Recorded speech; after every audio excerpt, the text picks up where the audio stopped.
I have the pleasure of doing two things. One is I get to stand in for Susan Fader of the Mellon Foundation, who, if she was here, would be doing this introduction.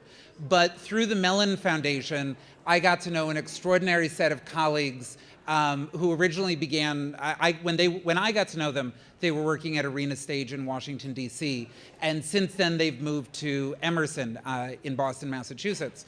But they're the colleagues who are behind HowlRound TV, which is how we are broadcasting this to everyone who's at home.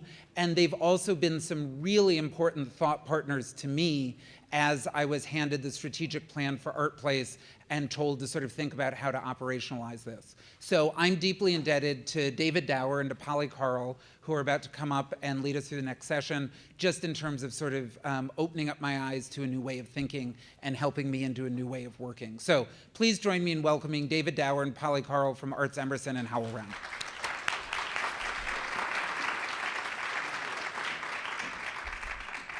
So I'm not sure what you thought was promised, but I had an idea once the deputy mayor's guy was here that I would lead a yoga session.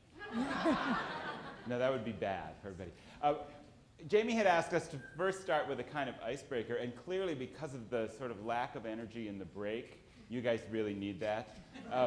But we're going to go ahead and start it just to give everybody, kind of mix it all up for everybody.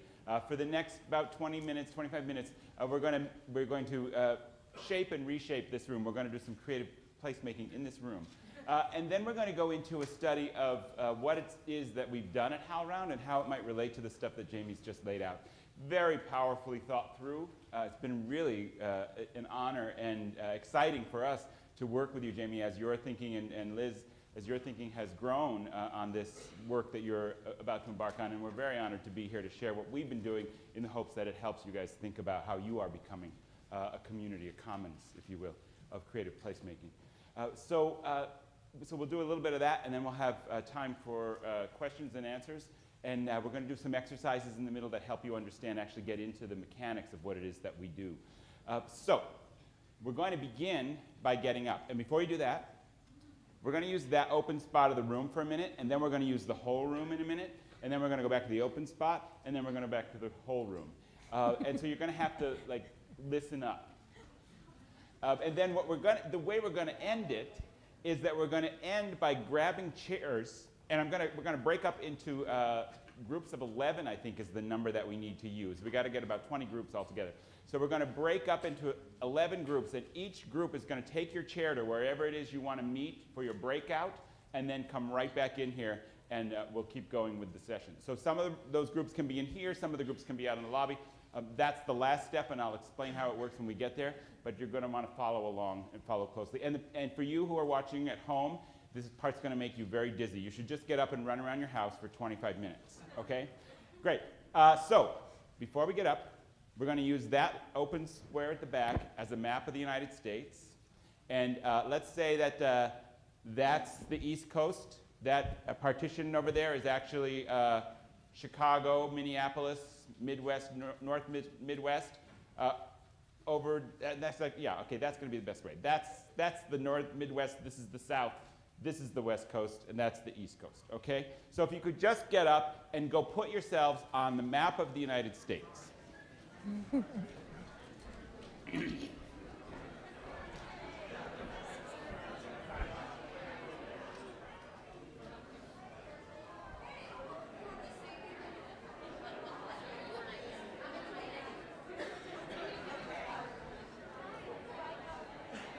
Keep going.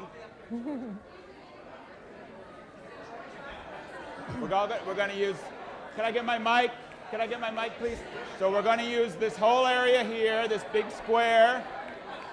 This big square is the map.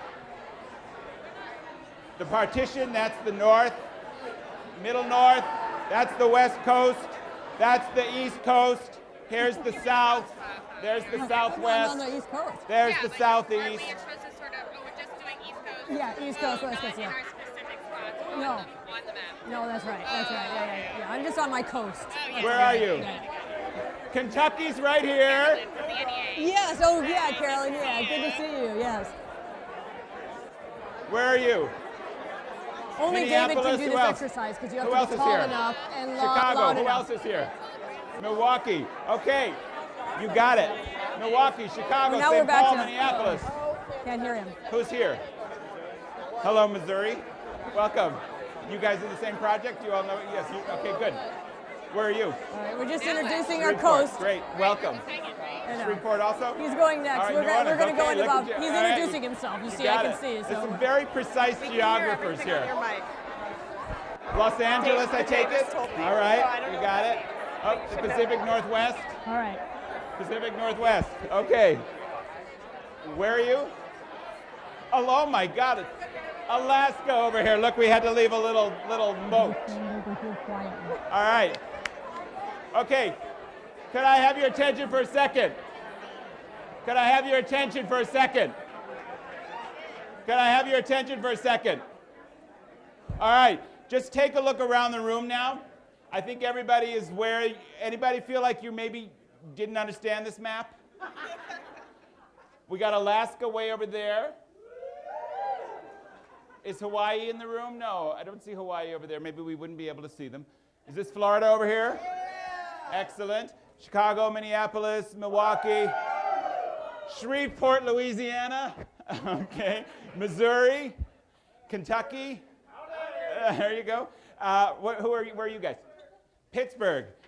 And where are you guys? Detroit. Okay. All right. So take a look around the room. This is going to become important in this little exercise over the next 15 minutes. Look around this room and see who you don't already know in it. Look at this map and see who you don't already know in it.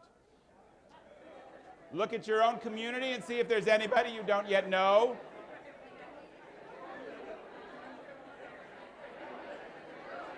And back to me.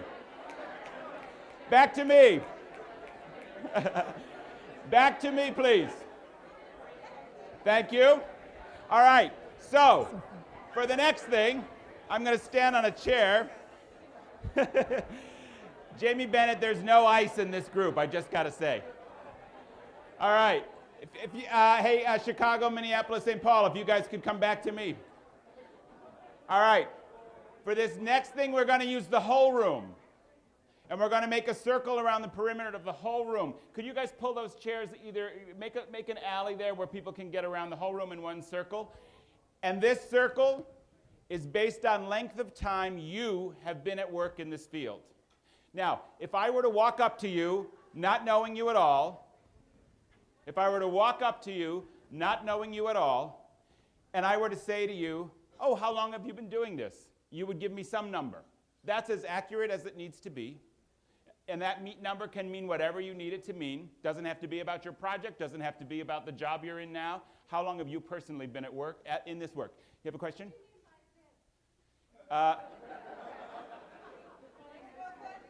Creative placemaking, I guess, in this conversation. If I walked up to you, okay, so excuse me, how long have you been involved in the work that got you here today? Yeah, there you go. So your number's 20, okay? So we're going to go around this circle here, and 1 year is at that partition, right at the back there, and it goes clockwise, the way I'm facing. It goes clockwise around the room, and it comes back to the longest practitioner, who will stand right next to the shortest time practitioner, okay? So you have 5 minutes to organize a circle that's around this room with the number that's in your head. Let's say that that's 0, 10, 20, 30, 70. 30 is probably going to be about there. Can you turn my mic off? 5 is probably over, just.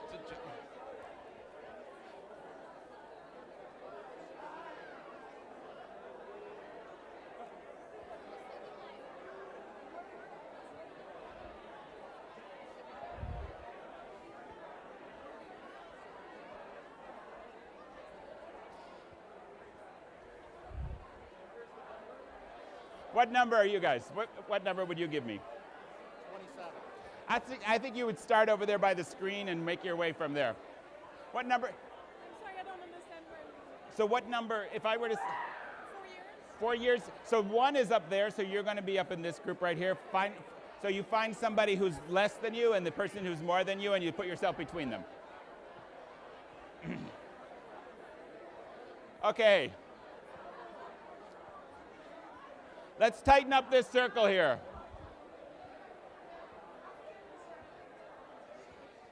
How many years are we at here? 30-ish. 30-ish, good. How many years are you at? So that's 30 there, so you want to keep going around there to get to the 18s, the 19s, and the 20s. The 18s, 19s, and 20s are probably in there. Hey, 30-ish, could you guys come this way, 30-ish? The 30s, these guys are 30s too. Keep coming this way. Keep the circle spreading that way. There you go. Keep it going clockwise. You're going to run out of room. What number are you? 30-ish? Yeah, 30-ish. 30-ish is all the way over here. Keep coming, 30-ish. What number are you?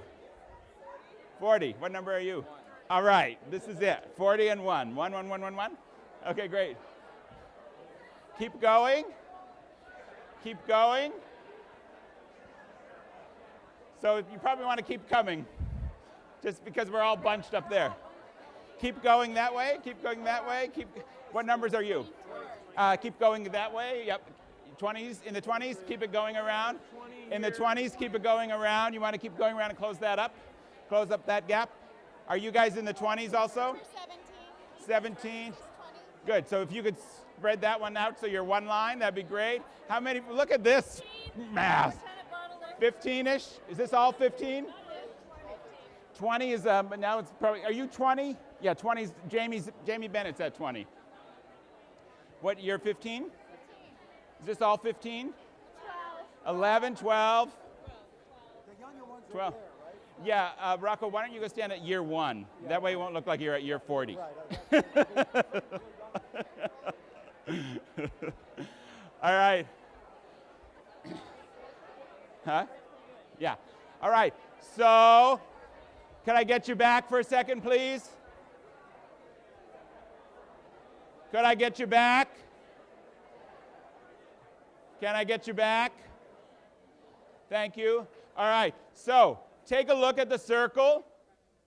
Take a look at this circle. And why don't we give the 15s a break and spread it a little further along, you guys, and get a little more further up into this group. See how much room all the longest term experience people in the field take for themselves? Push them a little. Push them a little.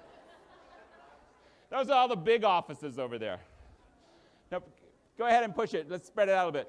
What I want you to do is take just a minute and introduce yourself to somebody who's standing near you in this circle who you don't know yet. And take a minute, introduce yourself to someone you don't know.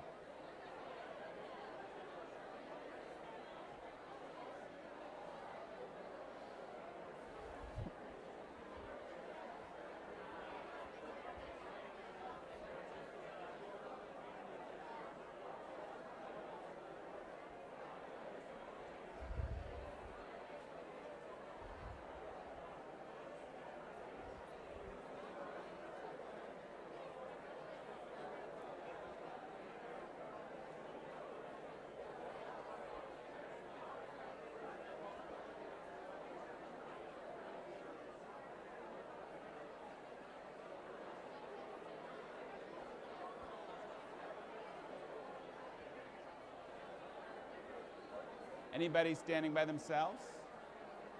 Looks like everybody's got a conversation.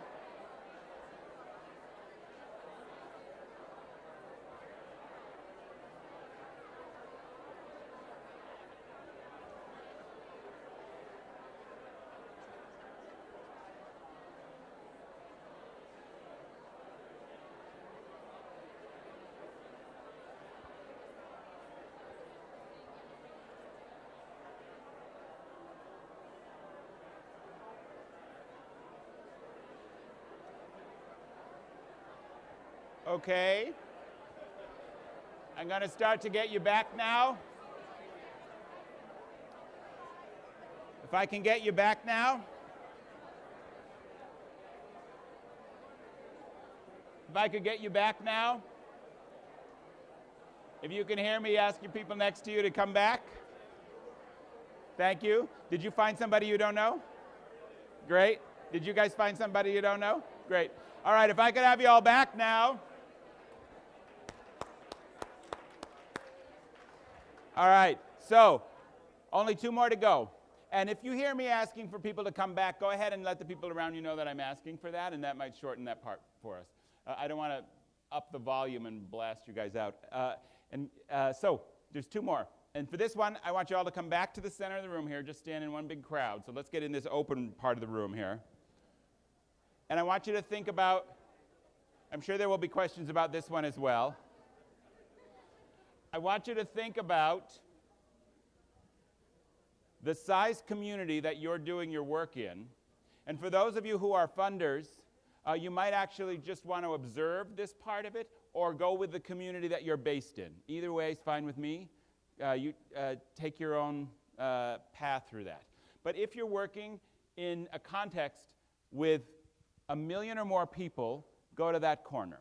And you could go there now. It's a good corner.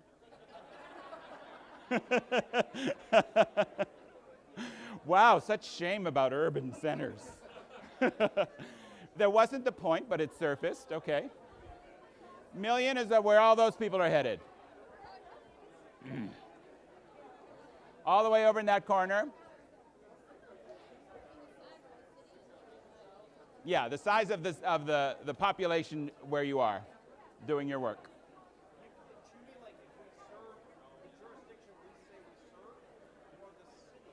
I really mean the center, like the region in which your projects are located, but you could decide, yeah.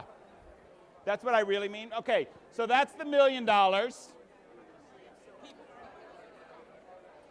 Oh yeah, that's the 1 million people. Sorry. If you are working in a context that involves a population of 500,000 people, go to that corner. Between 500 and 1 million, go to that corner.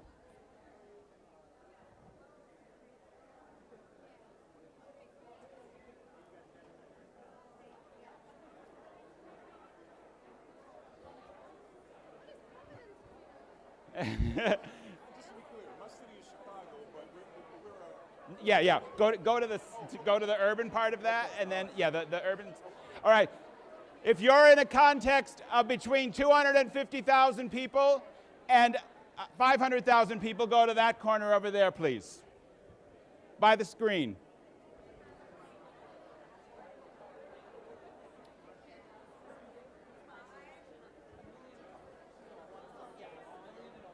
That's 1 million. 500,000 to 1 million. 250,000 to 500,000. And then if you're in a context between 100,000 and 250,000, go to that corner over there. 100,000 and 250,000.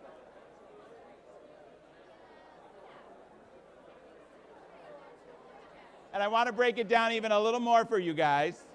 If you're in the context of between 50 and 100,000 people, go to this corner come stand in a group right over here. And if you're in a context between 1 and 50, right over here.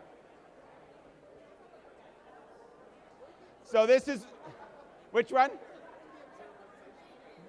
You can walk around and introduce yourself to everybody. Okay, so this is 1. 1 second, you guys. Let's just take a look. Can we come back for a second? Major urban centers.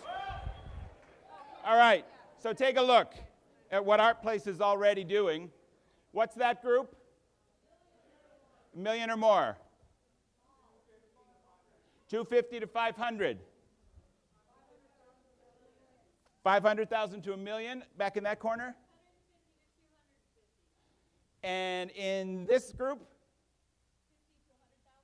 And in this group? Under 50,000. So that's the distribution of the people in the room at this point in terms of where your projects are. Okay, so now Last exercise. This is going to be a little harder. I want you to form the circle again where you're standing between two people you don't yet know. Start.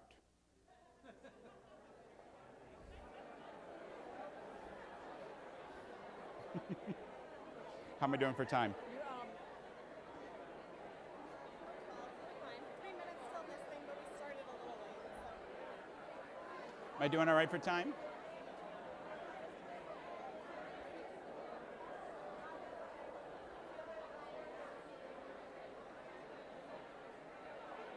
Keep going.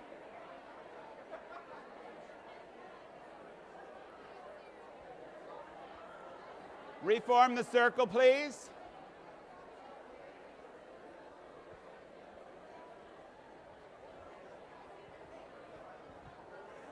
Can I get you guys to move along a little bit? I'm going to pull some other people in here. Can you guys kind of spread this out a little bit so we connect it as a circle? Can you guys spread this out a little bit so we connect it as a circle? Yeah.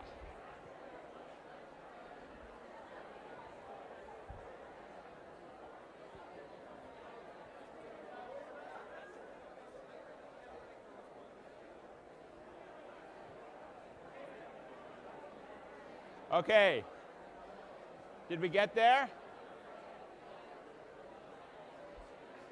All right.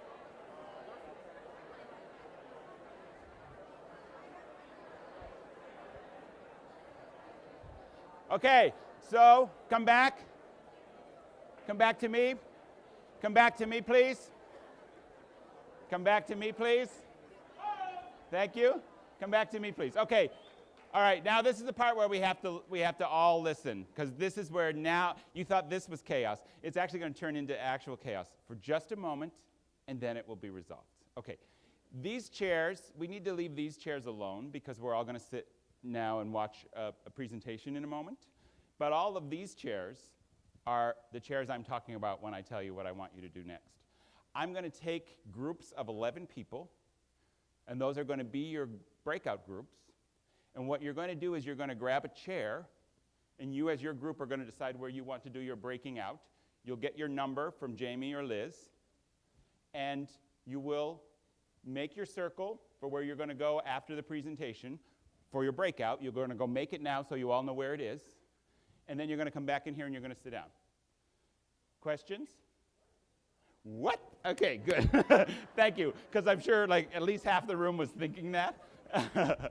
I'm gonna show you. I'm gonna do it right now. Where's one? You have one? All right. So, you guys put yourselves around people you didn't know, right? For the most part. Okay. So I'm gonna take 1, 2, 3, 4, 5, 6, 7, 8, 9, 10, and 11. And you guys are one. Grab a chair, and you're gonna put that in a circle anywhere, either here or out on the veranda there. Each of you are gonna bring your chair to the circle for number 1. You're going to grab your chair and go. Ready? Here we go. 1, 2, 3, 4, 5, 6, 7, 8, 9, 10, 11. Jamie, that's 2. 1, 2, 3, 4, 5. You all don't know each other already, right? 1, 2, 3, 4, 5, 6, 7, 8, 9, 10, 11. Number 3. Get your chairs and go wherever you want. So somebody got 3 already? Yep. 1, 2, 3, 4, 5, 6, 7, 8, 9, 10, 11. And you're going group 5. You can make it wherever you want. Okay. Group 4. That group 4. Sorry, they're group 4. You understand what I'm doing? Okay, I'm going to get it done in like lickety split. So start thinking about where you want your group to sit. 5. 1, 2, 3, 4, 5, 6, 7, 8, 9, 10, 11. Wait, I want you guys to split up. You guys already know each other? No. Okay, good. We just started talking. Good. No, I'm not splitting you up. 1, 2, 3, 4, 5, 6, 7, 8, 9, 10, 11. 1, 2, 3, 4, 5, 6, 7, 8, 9. Hi. 10 and 11. 1, 2, 3, 4, 5, 6, 7, 8, 9, 10, 11. 1, 2, 3, 4, 5, 6, 7, 8, 9, 10, 11. Thank you. 1, 2, 3, 4, 5, 6, 7, 8, 9. Oh, I'm going to break this group up. 10 and 11. You're in the next group. 1, 2. Yeah, you're in that group. 1, 2, 3, 4, 5, 6, 7, 8, 9, 10, and 11. Hello, you're going in this group with a breakout? Sorry. 1, 2, 3, 4, 5, 6, 7, 8, 9, 10, 11. Thank you. So leave these chairs, but go get those chairs. Yeah, you're in this group. Were you 11? No, he was. Okay, yeah. 1, 2, 3, 4, 5, 6, 7, 8, 9, 10, 11. Right here. 1, 2, 3, 4, 5, 6, 7, 8, 9. Are you in a group yet? No. 10, 11. So you're coming into this group here. And you're in this group here. Are you guys in groups yet? 1, 2, 3. Who doesn't have a group yet?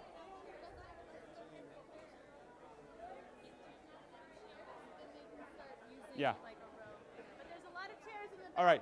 15. You guys are small for the moment because I'm going to find the people who aren't in groups yet. So take your 15 and let me know where you go. We'll take 16 self-organized over here from the back end. That's what happened. Okay, 16 already. All right. Don't take it. All right.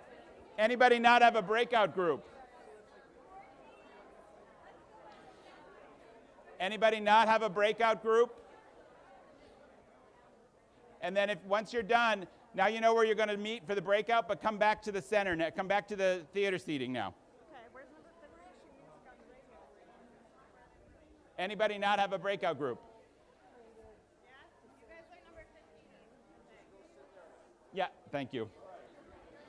Are you leave the chairs. Well, maybe they're going to bring them back again. You can leave your chairs for your breakout group in place and go back and sit in the theater seating.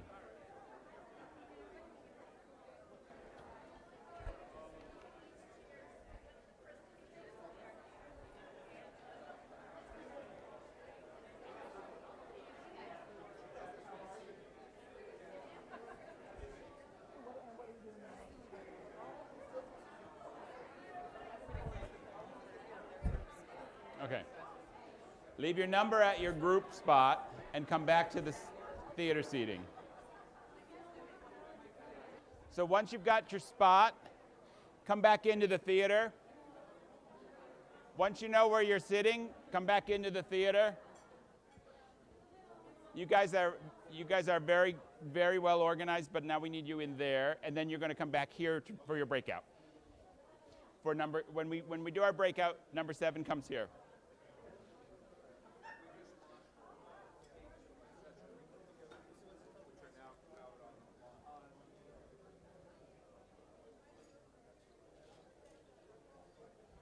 All right. Thank you all. We're going to go ahead and get started on this presentation part.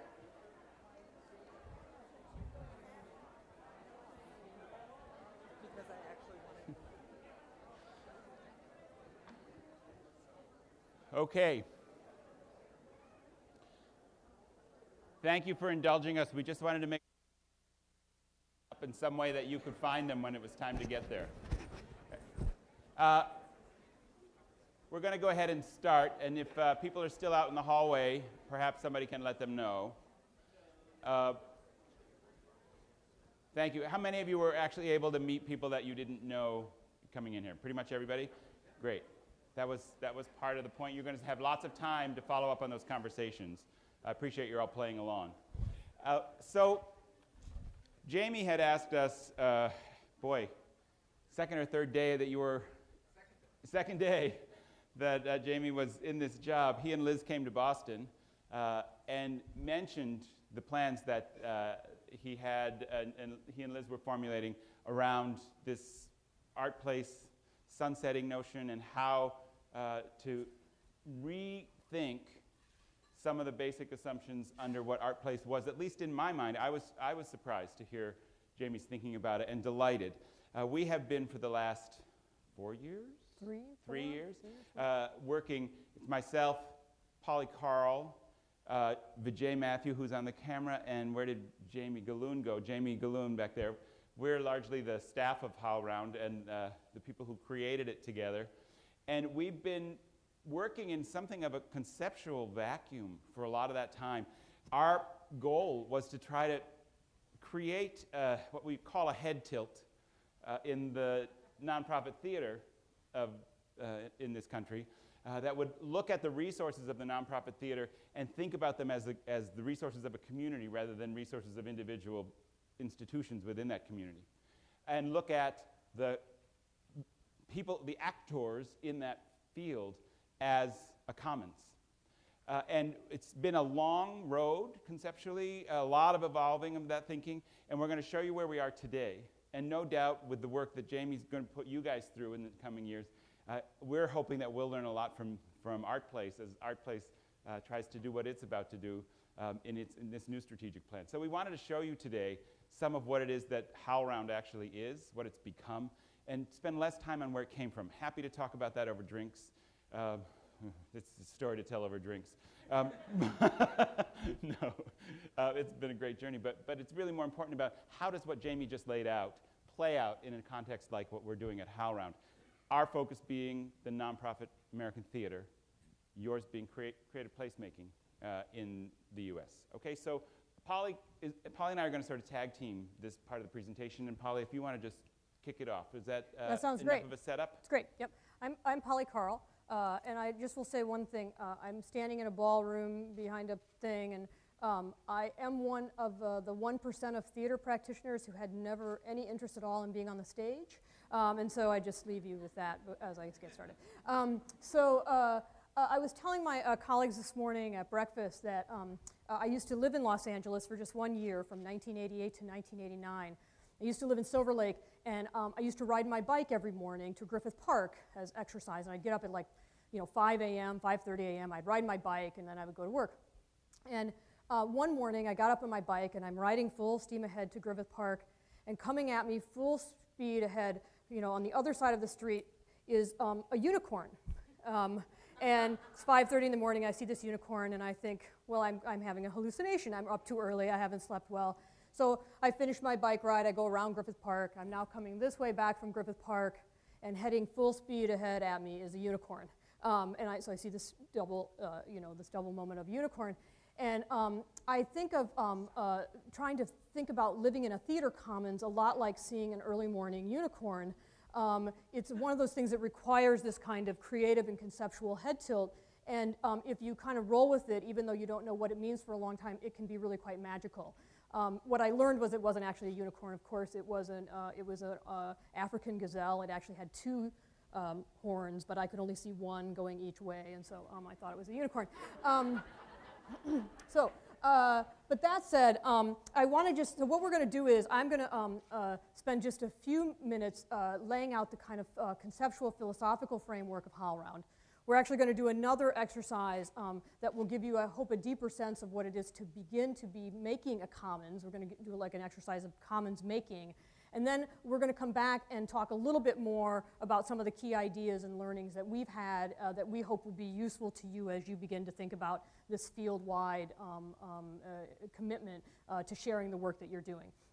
So I'm going to try to talk and click simultaneously. Our purpose, we essentially manage online communications platforms, and we host in-person gatherings. And the idea really for HowlRound came because it seemed like the theater and the arts more generally required a kind of secret key for entry. And as somebody, David and I, when we started talking about a commons, and Jamie and Vijay, we were struck by how many artists were what we called standing at the gates of opportunity, trying to figure out how you open the gate. And so the idea of HowlRound was really to figure out how we could open those gates and take away the mythology of how one activates and becomes a participant in the arts. The other reason that we came into being, our other purpose, was to really demonstrate learning in real time. So we had the experience, I had 15 years of practice, that there was actually a lot of resources in our field, and that there was a lot of initiatives happening, but often the initiatives were done, we learned about the initiatives in final reports that went into a file cabinet, And 20 years later, somebody would say, oh, we did that 20 years ago. And so this idea of HowlRound is really learning in real time and sharing in real time so that we can actually activate learning as it's happening. To slide 2. So the approach we use is that we've been using this word commons, and I'm going to say a little bit more about it. But it's really the idea of democratizing access to the arts and trying to use our resources effectively. The philosophy we have is one of that if we just think of this room, that there's an abundance of resources in this room that aren't just money. And so what we're trying to do is unlock that abundance of resources. And if you for any of you who've spent much time in any profession probably, but particularly the arts, the tendency is to talk a lot about scarcity, about there's not enough, how do you make a living, how do you survive?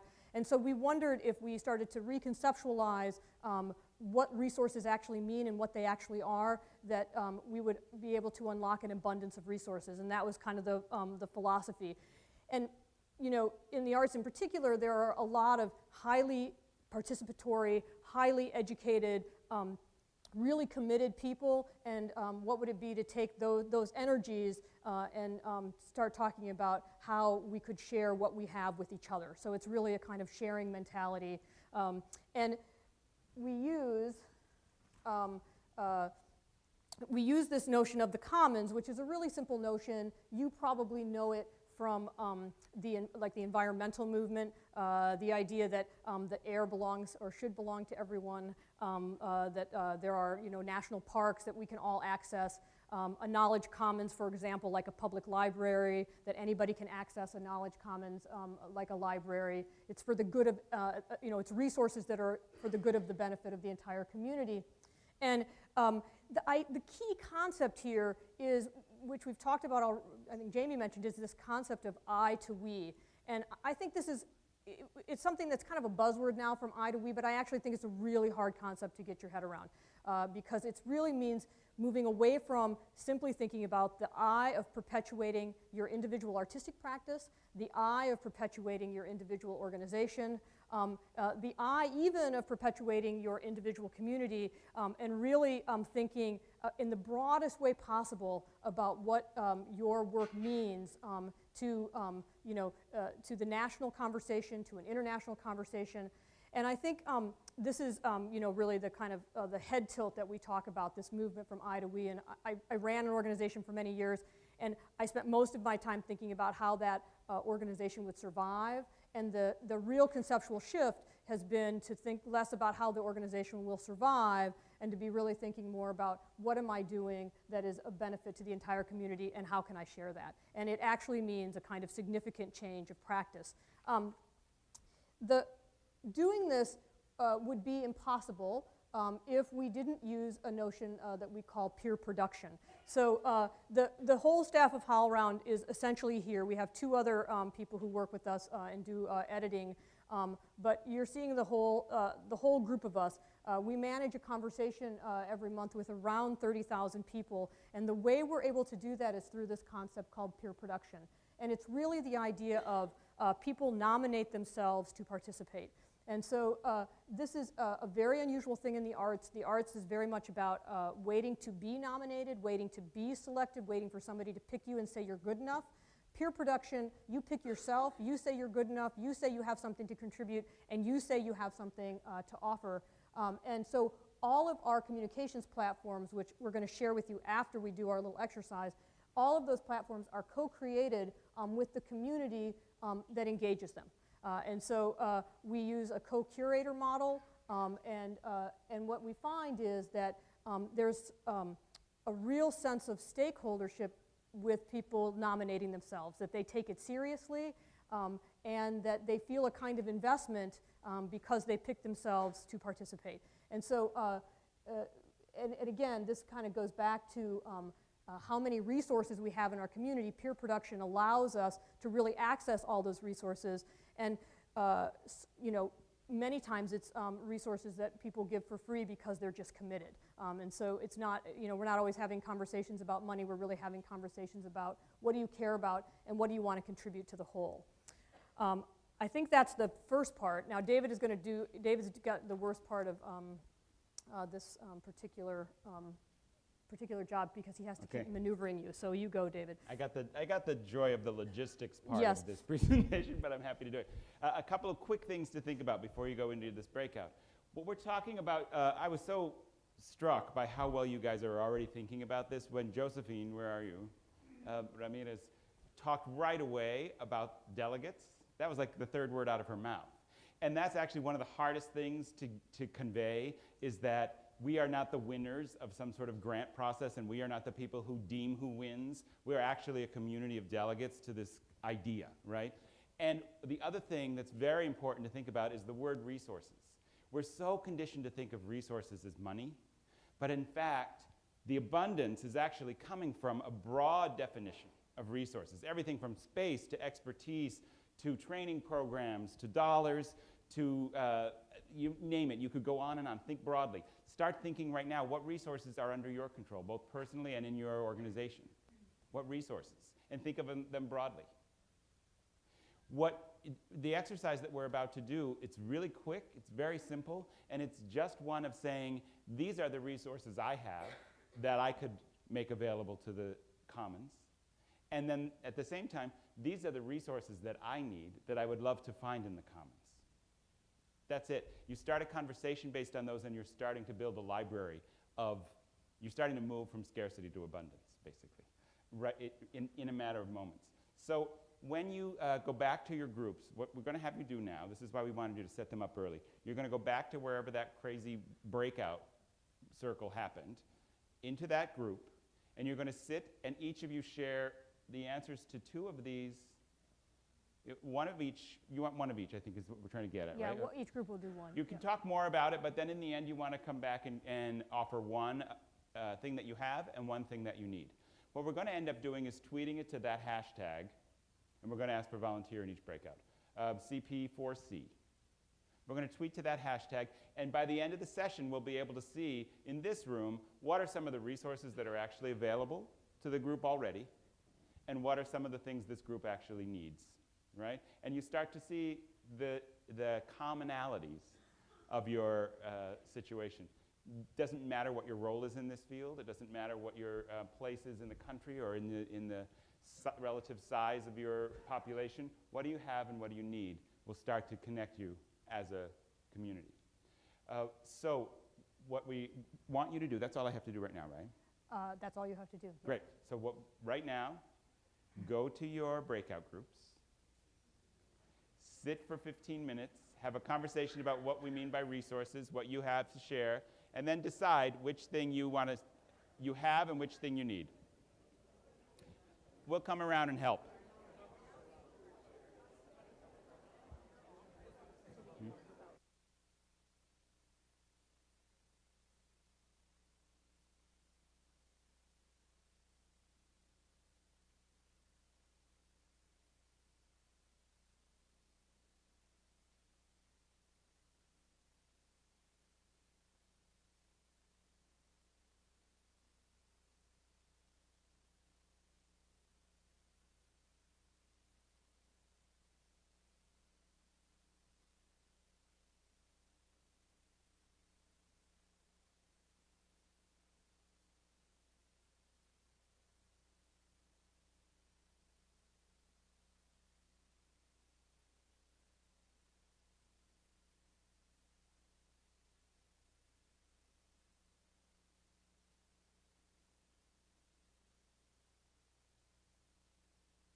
So we're going to wrap up.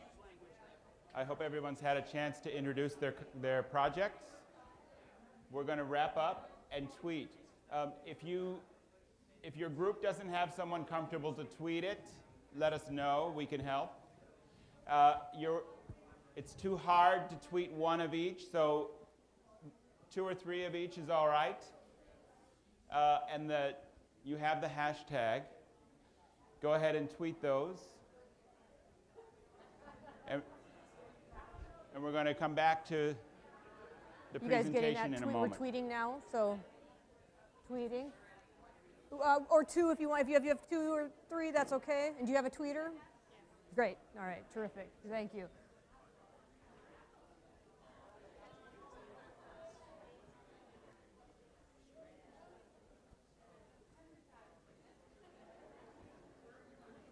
One thing I'd recommend if you're tweeting it is that you let your followers know at some So point we're what at it is all of a tweet sudden time. that Sorry to you're interrupt you. tweeting. We're at tweet time.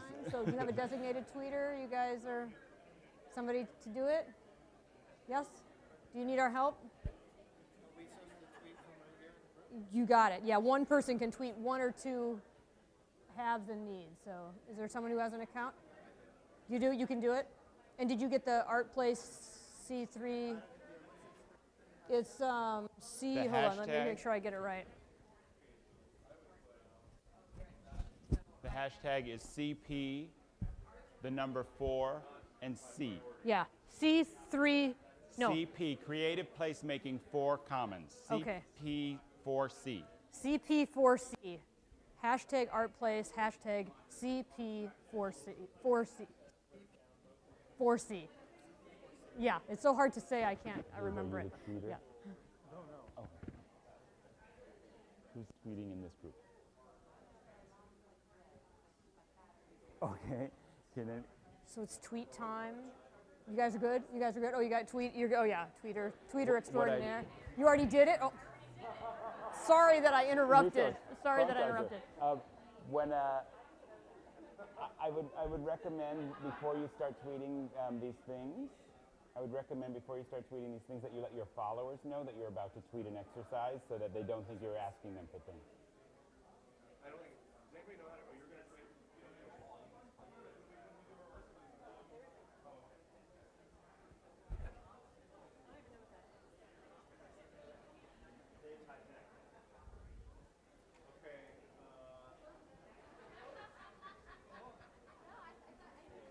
All right.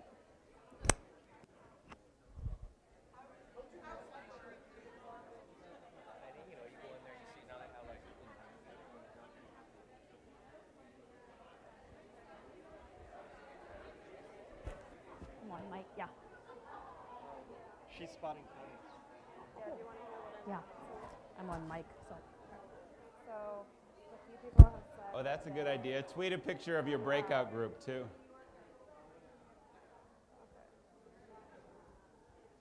Okay. So you should be tweeting at this point and coming back to the center. And then somebody else said that they have cross-sector language skills. Thank you for those of you who finished. You should be tweeting at this point and coming back to the center. Done? Great. Good work, you guys.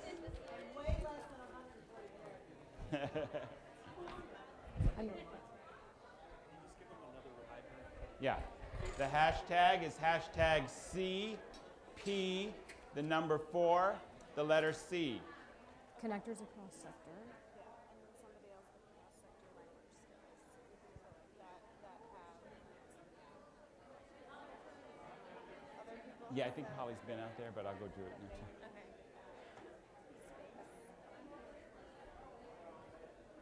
And other people said that they had skills. So we're going to gather again in the theater seating. Another person said that they need play. You can do it in multiple tweets. Or, that they need people, and a number of people said they have, a diverse set of people that they would bring together. When you're done, we'll just go back into the theater seating. It's going all right, the tweeting part? Great, thank you. Good work, you guys. That's a good list. Good list. So when you're done with the tweeting, come on back in and we'll keep going.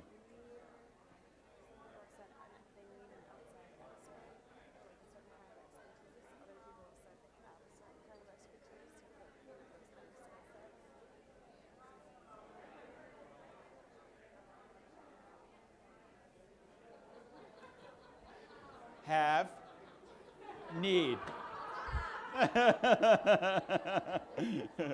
We're going to gather back in here when you're done with that part of the story. So, have social capital. So, a lot of people have said that they need more like political visibility, etc.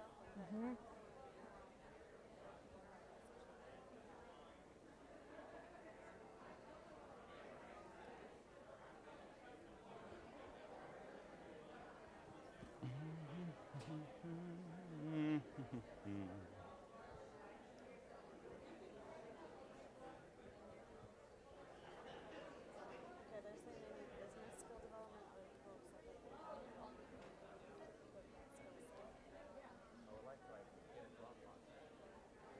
Did you tweet it? Did you tweet it? That's good. That's a good enough Oh, list. here, you have your we Wi-Fi can read password? some. You have a Wi-Fi password? Yeah. Oh, for the meeting room? For the meeting. It's just for people involved in the organizing. Yes. I'm covering my mic. I think I'll take it up there with me. The Omni guest, and then it's ArtPlace is the login. Yeah. This is taking way too long. Just tell me what it is. It's ArtPlace is the login, and Omni is the password. Okay. Yep. So we're coming back to the theater seating now. Out of the breakouts, back into the conversation, the theater style part of the room.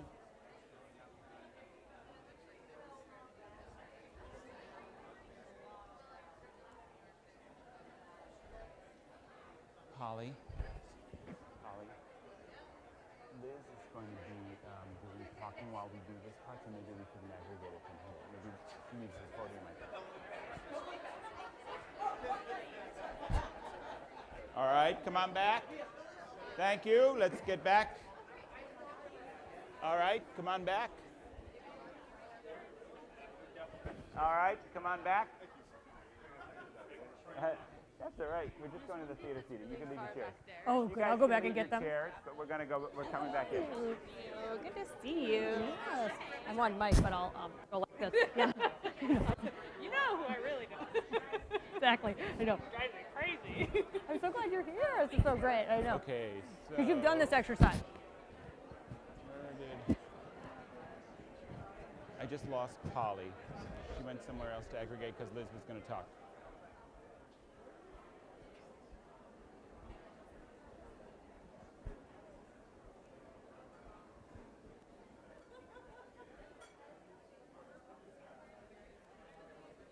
I'm coming to retrieve you.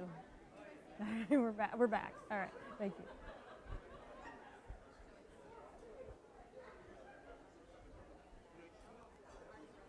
Hi. Good. How are you? Yes. So Liz, No, I'm from Boston. I'm going to hand it over to you. Oh, terrific. Yeah, nice to meet you too. Really a pleasure. She's out here. How'd that go? Oh, good. I got them back there. So.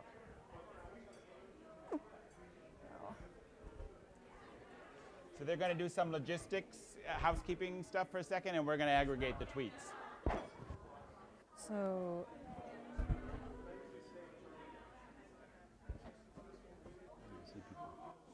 How many tweets was it? no. How do you count? Jay can tell us. Yeah. That many. So, are we off mic? I'm going to stand up here and do my oh so subtle job of getting people to move back into the theater portion of the seating. I'll give a minute before we start, but we don't want to take too much time, so if you can just keep on walking back in and take your seat, that'd be great. Business expertise. I'll stare at you until you finish. Business expertise. Cultivate a place for failure.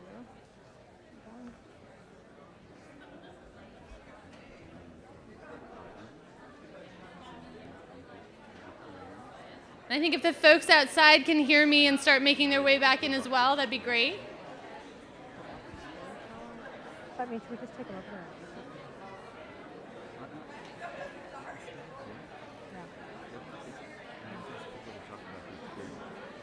And the folks in the back too, now that you've all made friends with people that you don't know, you can sit next to each other without the requisite seat in between. We can all huddle up and sit next to each other. If you're one of the early people, you get the joy of introducing yourself to the person next to you. Which one, in that circle? Oh, yeah, I know. It's like, Huh? yeah, exactly. And again, if you're standing in the back, we would love to have you sit back down in the theater style. We want to get back started, and so we can keep the program moving. That looks beautiful, I have to say, for early initiative. People that participate. That's what I'm going to, yeah. All right, I'm starting to feel like there's a critical mass here, so I'm going to start saying things that aren't find your seat again. So if everyone who's talking could close out your conversation. Yes, yes, yes. That didn't work at all. It's okay. I might have seen you. Are we there yet? We're at the clapping point. You're great. We're so weird. Okay, I just want to tell you a little bit about what we have in store tonight. It's going to be a great evening. And then I'm also going to tell you a little bit about tomorrow. So I'm actually going to start with tomorrow real fast. We do have a series of plenaries and breakouts tomorrow. If you are watching from home still, we are going to be broadcasting all of those plenaries and breakouts throughout the day, similarly to today. So we're going to start at 8:30 Pacific time. I'd really love it if everybody was sort of here and ready to go right at 8:30. We have a really dense session to start the day that I think is going to be really stimulating, but particularly because we have some exciting guests coming, I want to make sure that we're all ready to go right away in the morning. There is going to be breakfast out here. There's a hot breakfast option, so more than just pastries. So please come and enjoy breakfast. There'll be some tables that you can sit at in the back. Then another thing as far as meals tomorrow, we have lunch. Lunch will be out on the plaza. For lunch, we're also going to set up some meetups, and we want you guys to come up with some of the meetup topics. We do have 2 topics already, I think, that have been mentioned. One is a rural meetup that I think Chris Beck, whether or not he's in the room, I think he agreed to host a rural meetup at lunch tomorrow. And Gulgun Kayem from the city of Minneapolis has agreed to host a meetup on city government. So if you're in city government or you have an interest in city government, please find her. There'll be tabletops that'll tell you where to go for that. If you have another idea for a meetup, you can tell the registration table. He'll write it down, and we'll make sure to have a table set aside for that. And I'll announce those in the morning. So just make sure to tell registration tomorrow or tonight if you want to do a meetup. Oh, and additionally, so on Wednesday, as you may have seen in your program, we're doing a tour of the Arts District in LA. Really interesting point in development that it's in. There's a lot going on. For anybody who's gone outside at all, I think downtown LA is just, there's so much interesting stuff happening. And this tour is going to be led by a really dynamic guy, Tyler Stonebreaker, who's with a real estate company called Creative Space. And it's also going to involve a stop at the Southern California Institute of Architecture. I know Allison is here, and I think Ming is here as well from SciArc. And I think so it's going to be a really great tour. If you want to come on the tour, please also just let us know so we know for numbers. You can come even if you don't let us know, but we'd love if you'd let us know so that we make sure that we're accommodating everybody. But on Wednesday, if you are going back to the airport and you haven't yet set your return, just keep in mind we still have the super shuttle options. There's going to be a lot of people going at the same time. So if you order a super shuttle around that time, I'm guessing you will be with other people from the event. We'll also make sure that there's some cabs outside if you need to catch it quickly. I'll mention that again tomorrow. So then we get back to today, and at the end of this session, where we're going to be going on a walking tour through some of the historic theaters in downtown LA, and we're going to end up at the Ace Hotel. And this is really exciting because the Ace Hotel just opened a few weeks ago. It's brand new, it's super hot, it's everywhere, everybody wants to be there. It's going to be a really fun reception.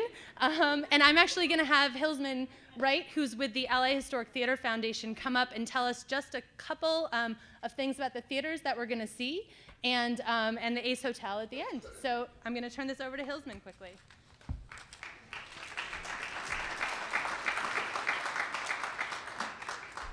Thank you. Welcome to LA. It might be of interest to note that I'm appearing to you live today to make this welcome.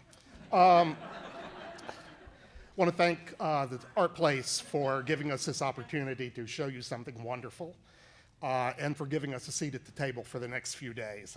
We're going to get a lot of benefit out of this. If you haven't already picked up a brochure, it has pretty much the story of the theater district, what we think needs to happen, and if it looks suspiciously like a pitch, it is. A couple of things. We're going to surprise you in the next hour or so. We're going to tell you that beyond this fortress exists a real downtown.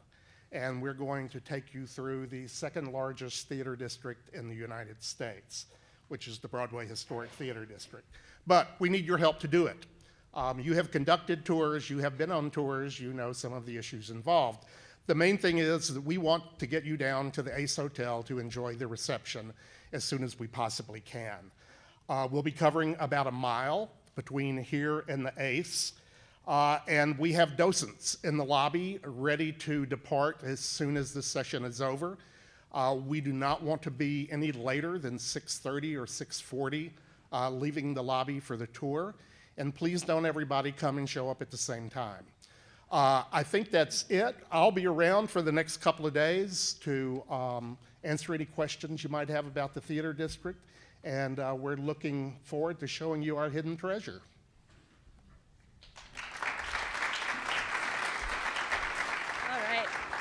So as has been said, we're going to do the tour from out of here. At the end of the night, we have the reception from the Ace, which goes until 8 p.m., and then followed by a dine around. There's a number of restaurants in your program at the end that will be some good options. There's some options near the Ace. There's some options near and at the Omni.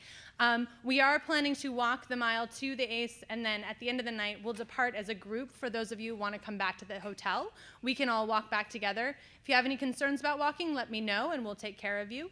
And otherwise, I think we're ready to turn it back over. If there's any questions about tomorrow, you can come and find me. And if, hopefully everybody who's doing something tomorrow knows what they're doing, but again, come and find me if there isn't. And I give you back to our esteemed leaders here in David and Polly.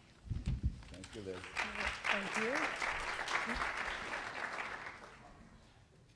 So your tweets are up there, and we did like a kind of just a quick, quick look at them, and immediately you're starting to build a kind of knowledge commons. So, and what we thought we'd do, we were going to put them all together for you, and there are some interesting synergies. There's things like we need somebody who can talk across sectors, and then there's somebody who wrote, we have cross-sector language skills. So you get a lot of that like one-on-one hits of needs and haves, but we thought it would be great for you all just to maybe identify from a need or a have, and just talk, Yeah, just reflect back a little bit about the conversation you just had on this front. So the point of that exercise is to start to get into this notion of commons, and that these resources are shared. Any resources come up that surprised you on the things that you have in your group? Anybody? No surprises. We all knew what you had already. Really? What do you have? Space. There was a lot of space. Yeah, a lot of people have space. What else? Years of experience. A lot of experience in this group. Yeah, a lot of experience, a lot of different ways at it. You can grab a mic if you have something that you'd like to feedback. What besides money did you need in your group? Materials. Materials? Say more about that. For my project, Here, take the microphone.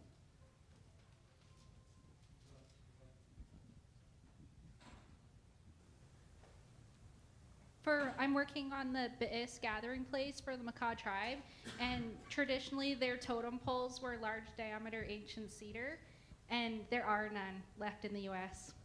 It's very sad.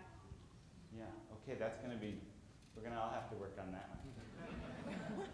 What other needs surprise people? Raise your hand, we'll get a mic to you.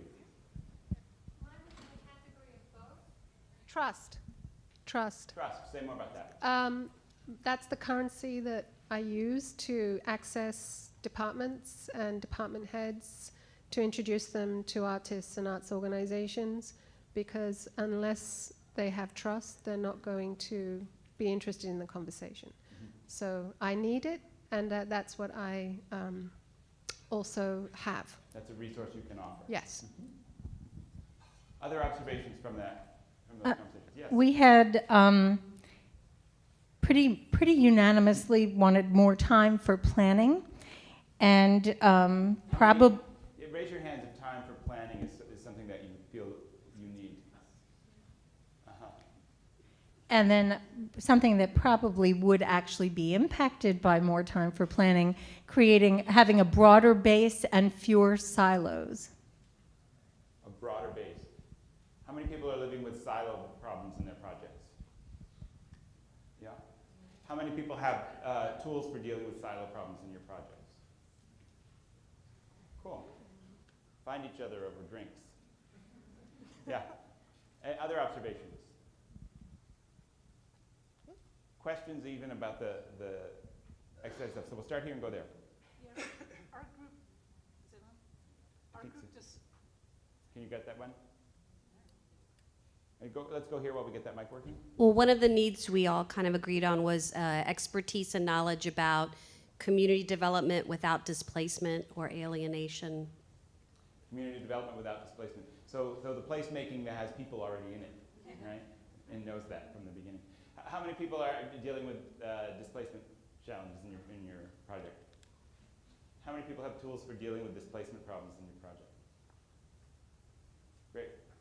Okay. Can I ask you guys a question also? So there is a kind of sharing space on the website, right, at ArtPlace right now. A lot of you are reporting in your work. How many of you are in the habit of reading the updates on those other projects? And do you find, and talk about the value of that if you have a sense of how that's working. So you have. It excites me about this field, and it's just the most wonderful.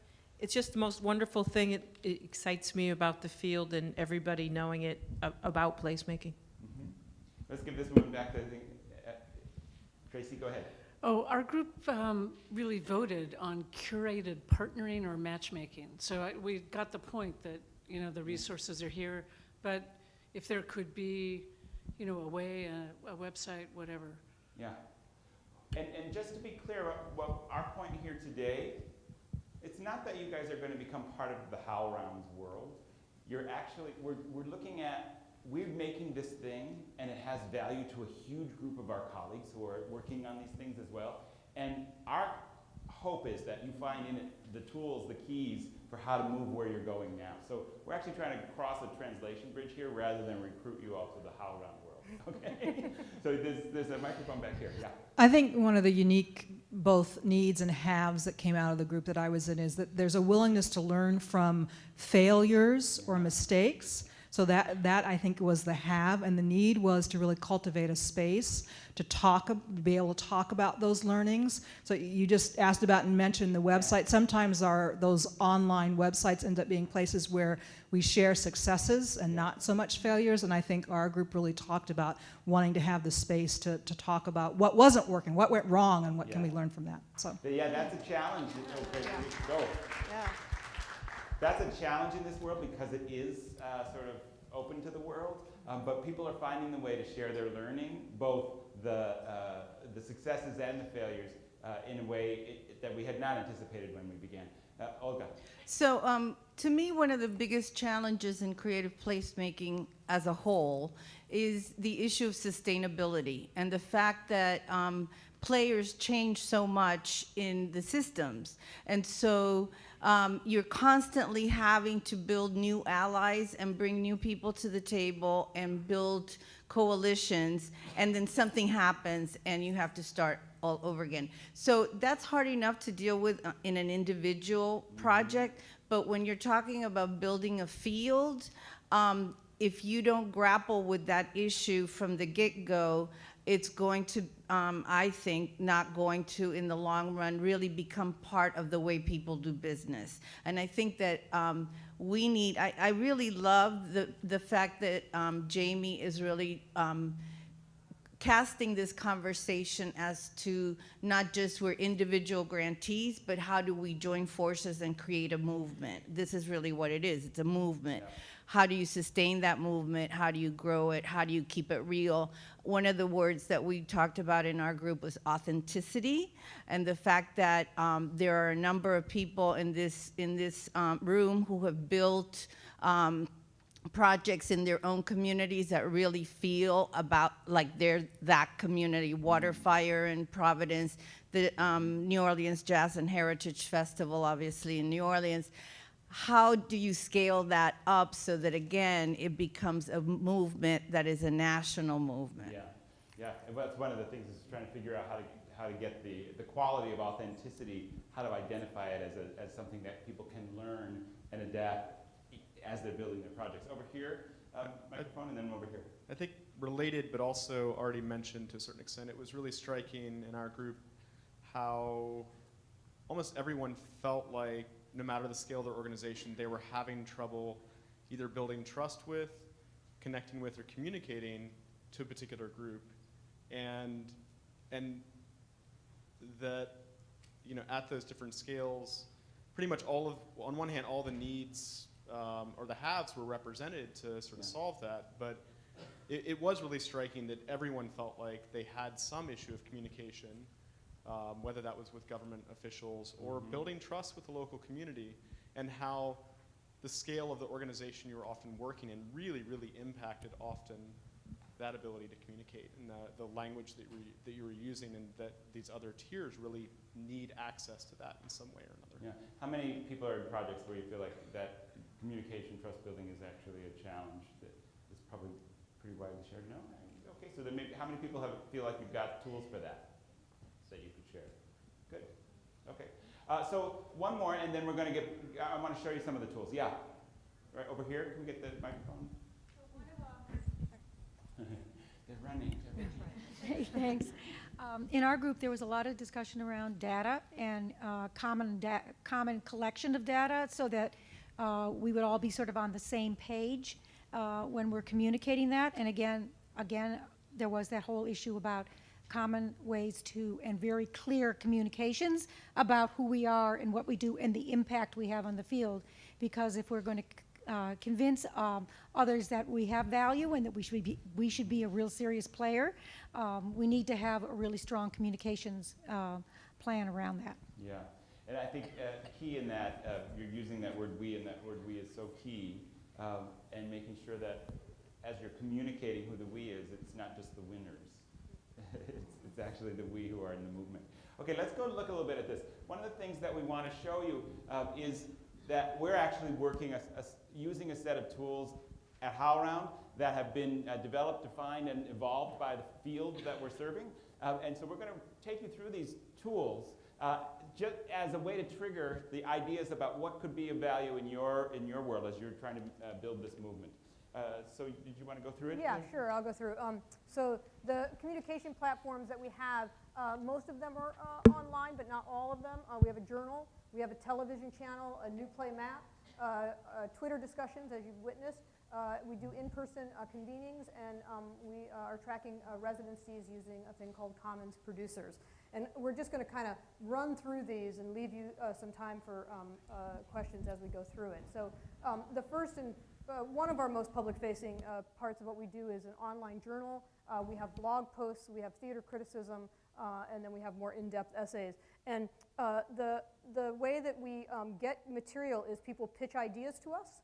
They pitch ideas for curating a whole week on HowlRound. So we do, sometimes we do weeks on cities. So we've covered Minneapolis, for example, had a very lively conversation about theater in their city. We recently did a week on race and representation, who gets to speak for whom, and we had one person curate that whole week. And so we have, the way people always say, well, if you're community sourcing your content, how do you manage to maintain a level of excellence? And the way we do that is really through a rigorous editing process and a real dialogue with all of our contributors. And so that's really where the work comes in. We're stewarding the tool for people to use it, and that's sort of our contribution, is that rigorous editing. So next, oh yes, and ArtPlace did a blog series this week, and you can find all of the blogs under that little address there, bit.ly/ArtPlace2014. And so, anybody can sort of come to us and say, we want to have a conversation about this, and generally we'll say, yes, how do you want to do it? And then we work with you to figure out the best way for you to have the dialogue that matters to you. So for us, content urgency comes up from the community rather than from us as the curators deciding what is urgent to be talked about. You want to run with the new play Sure. map? So we also have been evolving this thing called the new play map, and I think this take a little bit of conceptually for you guys to understand whether or not there's a value, a different but similar approach. What we were facing was a sense in the nonprofit theater field, particularly around new work, that nobody understood how it came to be. New work really emanated from New York and then got blessed by the New York Times and then went out into the world and was done by theaters all over the country, which was not how it was happening. But I worked in San Francisco, Polly worked in Minneapolis. We knew that wasn't the case, but there was nothing to prove it. So this map was actually evolved to show the history of work, where work came from and how it moved in the world. Now it's turned into the world. It started out just to be in the US. This is actually a project called Metamorphosis by Vesterport in Iceland that we did at ArtsEmerson. And you can see where it started, where it's been, and how it's gone. And what that does is it creates a picture of the infrastructure of interdependent relationships. It's actually immediately clear that we're a commons. We're all relying on each other to get this work to happen. And if you look at any number of plays, that's a static snapshot. But you could look at any number of plays, and you'll start to see very clearly the infrastructure for new work in this country and how distributed it is. When we did that cultural mapping earlier, when we talked about, so yeah, there was the geographic mapping, but then there was also the what size community are you in? That kind of visibility, you can't, it's very hard to convince people who don't believe it that actually ArtPlace is already having that kind of an impact in that range of settings, but a visual does it in a minute. So this map has been doing that. Now there's thousands of plays mapped in this. And the important thing about it is it's community sourced. The playwrights, people supporting playwrights, put themselves on the map.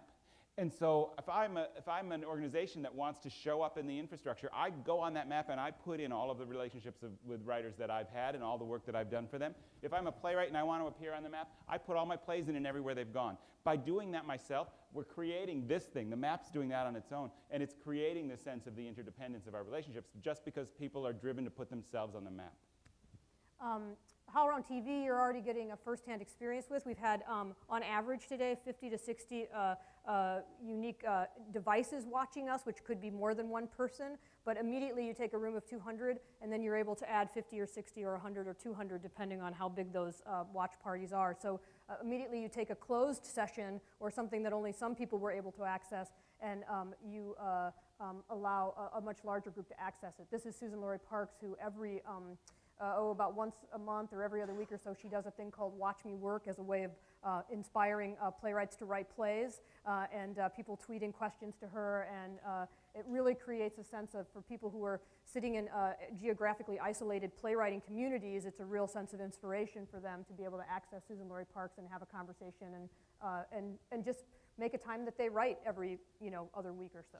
People put themselves on TV as well. Yep. And one of the things that I think is important about this that we did not know when we started out, it's creating an archive of this moment in new plays in nonprofit American theater. You could go on there, there's thousands of hours. In fact, one of the biggest moments we ever had was one of the first convenings when the then chair of the National Endowment for the Arts who shall remain nameless, made a speech about supply and demand that we were broadcasting on New Play TV, and it wound up within hours on the Artbeat blog of the New York Times, and went all over the world. Yeah, so we have that moment. If you want to go watch it, it's pretty cool. But it's like that. Now there's this enormous archive of people who have said, I'm doing something that matters, and they've shared it, and it exists in this library. We also hold weekly Twitter conversations, and people curate the conversation they want to have every Thursday. We spend an hour, 100 people come join us, and we instantly have community around areas of concern in the field or things that people are excited to share. We have a theme every week, and again, the community curates the theme and the conversation. And it's super simple. I mean, all of this is just, there's 4 of us, Yeah. you know? So, I mean, it's not, you don't need a huge infrastructure to get any of this stuff to happen. In the convening world, we regularly gather people around issues of concern, and I feel like the most recent convening that we had is really an example of how a commons can work around people letting their own energy bubble up, and then the way that we're able to provide infrastructure. So we have a certain set of tools. In this case, we gathered in October, November. The largest group of Latino theater makers since 1986 came to Boston, and the way that convening happened was a playwright named Karen Zacharias came to us and said, I think we need a dialogue around Latino theater makers in this country. We're a growing population, and we're not adequately represented on our stages. Could we have a dialogue? And we said, sure, we can provide a space for a dialogue. That's pretty easy. I think 8 people joined that original dialogue. They decided that they wanted to have a national conversation. And we said, well, there's a thing called the National Sectors Grant that the Duke Foundation has, and we could provide the infrastructure for you to apply for that. So they wrote that grant. We provided the infrastructure. They got the grant. We provided another space for them to bring a steering committee together. The steering committee came together, and over a 2-year time span, they activated this large gathering since 1986. That group is still going. They're having another event here at LA Theater Company. They're doing another event in Chicago next summer.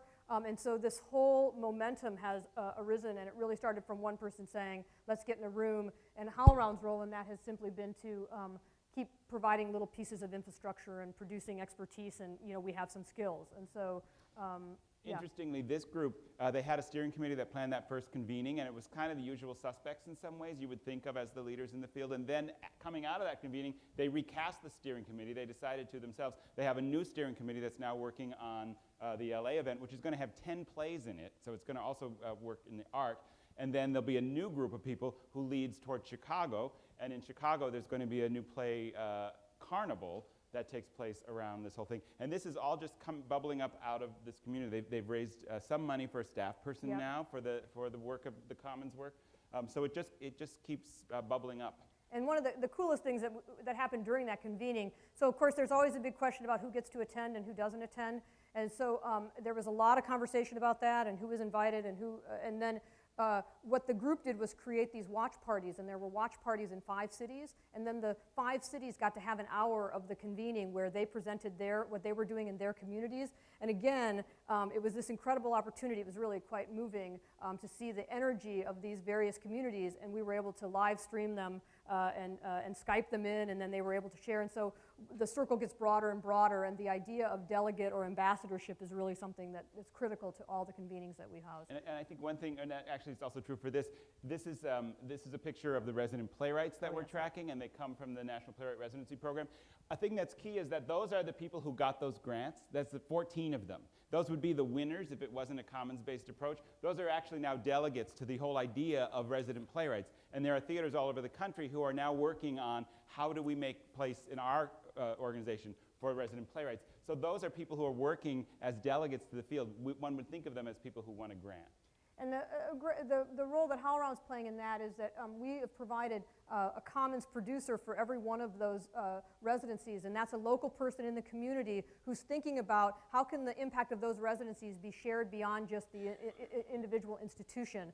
And so again, the commons producer is a person who is thinking about the whole of the community, not just the playwright getting a grant and the theater getting a grant. So again, how do we keep spreading the circle wider and wider to make the theater feel like it's for everybody?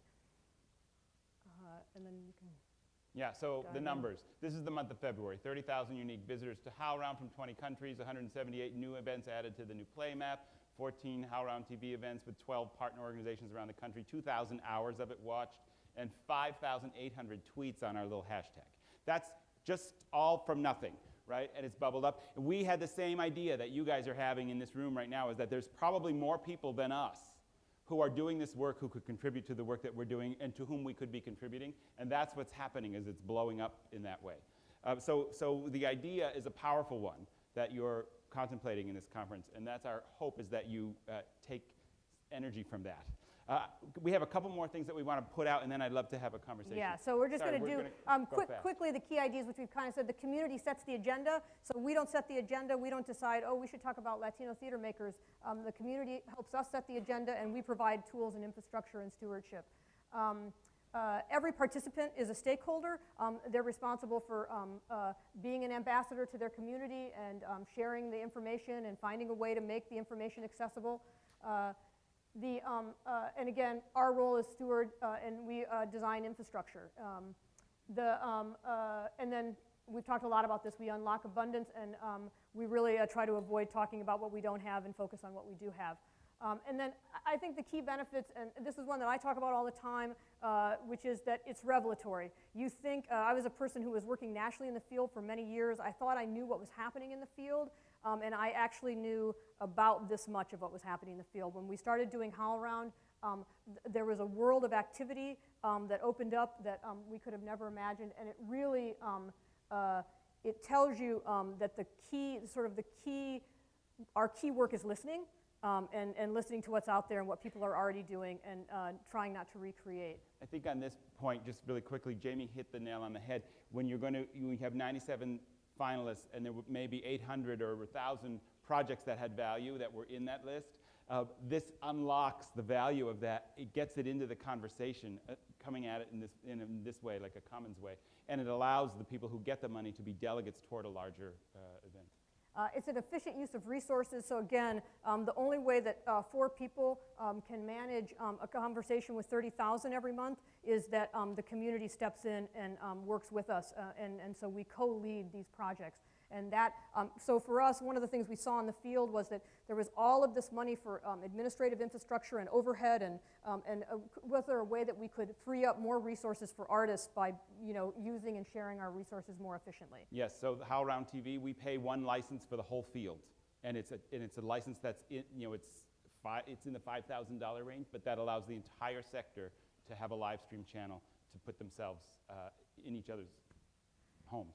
It galvanizes a community. The dialogue, the conversation, people are engaged, and there's a kind of energy when you have almost 6,000 tweets in a single month. People are in dialogue, having conversation, energized. And then one of the things that we're really doing is we're keeping an accessible archive of current practice. So everything that we do, we archive and make available. When we're done with this HowlRound TV session, it will immediately be archived and people will be able to access it.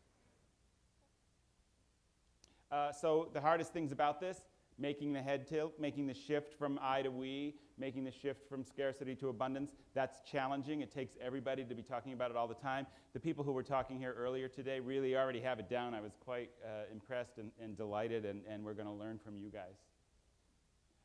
Then communicating that head tilt to the field. Right now you are already talking about there's a couple of challenges that this field has in terms of perception. One of them being that creative placemaking and ArtPlace have created this community of privileged people.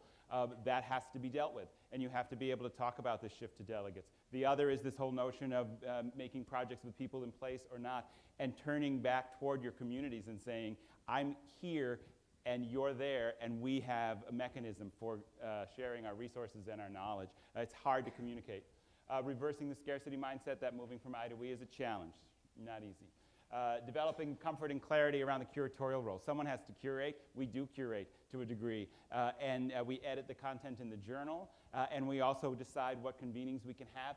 You have to get comfortable curating, but curating from the mindset of a commons is very different than curating from a space of picking winners and losers. And then tuning the infrastructure to the needs. We've been evolving this thing. It's going to continue to evolve. It's a big part of what Jamie and Vijay do all day, every day, is tuning this thing. But it's a small staff, and tuning it allows it to have huge impact. I'm focusing on the small staff thing so that you guys don't feel like, oh my God, ArtPlace is going to, like, now we're going to create this whole other beast in the field. You don't need a beast. You just need the concepts. Okay, we're going to stop there and let you ask questions about all of this, if you have any, or comments. Did we lose you? We went fast at the end. Yeah.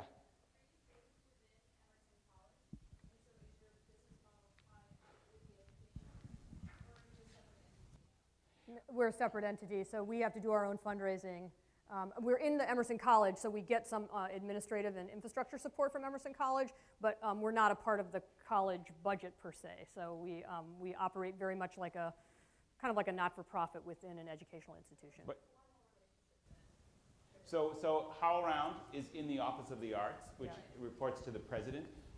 And we've only been there for 2 years? 2 years, yeah. 2 years. And we are still developing the integration between ourselves and the actual business of the rest of the college. There's also ArtsEmerson is in the Office of the Arts there, and that's a presenting organization that puts the international presenting in 3 venues in downtown Boston. So all that stuff is growing, and we're evolving with it. The idea is that our home will matter to us. Somehow we'll be fully integrated with the Emerson College community as well as with this national community. Right now, we're much more integrated nationally than we are in the academic business of the college. Yeah. Yeah, a question about how this relates to cultural placemaking. Mm-hmm. So you're saying that for $5,000 there could be a channel, so there could be a natural or a national cultural placemaking channel where all the ideas and work and platform flowed through it. Yeah. Is that an annual fee? Yeah. Yes. But it's just one per field, essentially. Yeah, mainly, and I don't know if that's the number right now, but it's in that range. But what that fee does is it allows everybody to use it without commercials. And then the work that we have to do, and Vijay spends a great deal of his time doing it, is training the people on the other end how to create an effective stream. You know, one little iPhone in the back of a room full of 300 people is not going to be something anybody could watch.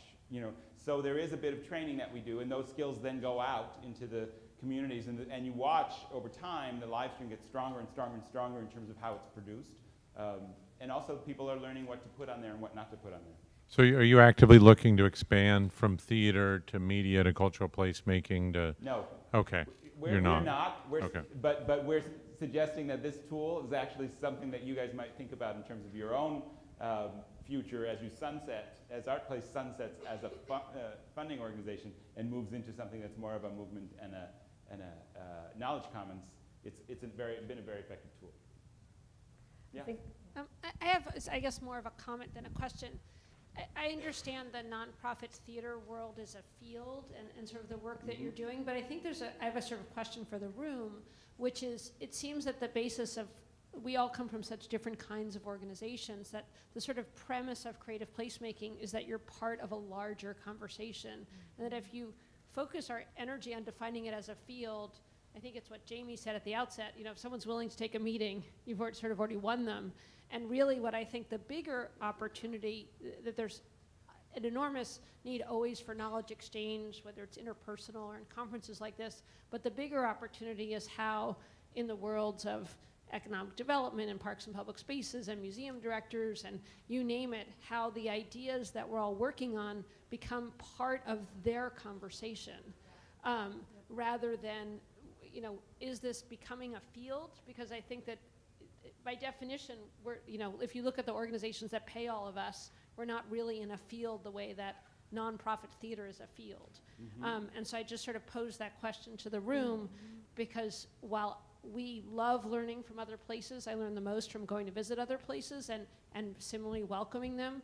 What I view as the bigger opportunity is how to move the conversation in lots of fields and bureaucracies that, you know, don't normally think of themselves as part of this conversation. So I'm just curious what other people think about that.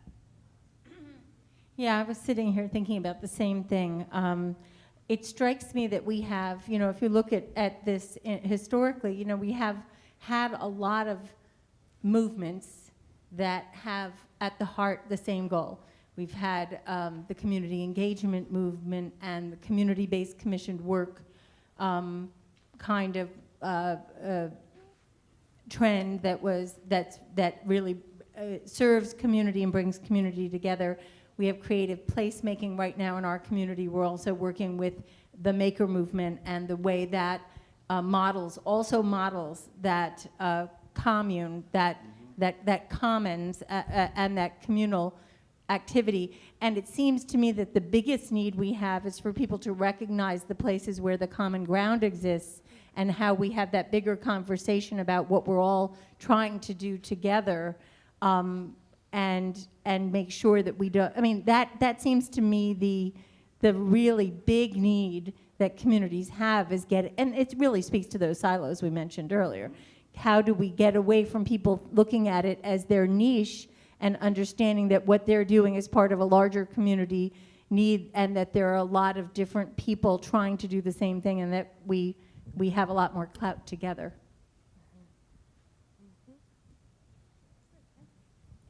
Did anybody want to respond? Well, I would just say, I don't think we need to take it so literally. Like, you guys have a theater commons and it's very specific, but I think if we had a really exciting conversation, whether it was on one channel or one new social media source or one new location, like if all of us brought the fields that we represent, it would be bigger than that, you know? So I don't think we need to say, are we trying to be one field? I think it is what's powerful is that we're from different fields, but we could still think about some of these tools that you guys are using. So thanks. Yeah. And I would encourage you to think conceptually more than tool-based. The tools came out of the having communicated conceptually that where you're moving to, or where we were moving to, was the world of a knowledge common, and a tilt of the head that said that these resources belong to the commons, not to the individual organizations. We're going to stop. You've been very patient with us, and thank you for your energy, and delighted to be part of it. We're around if you have questions. Since I have the mic, just, you know, we're going to move out here if you need to like take a moment and everything, but we'll start sending groups out essentially as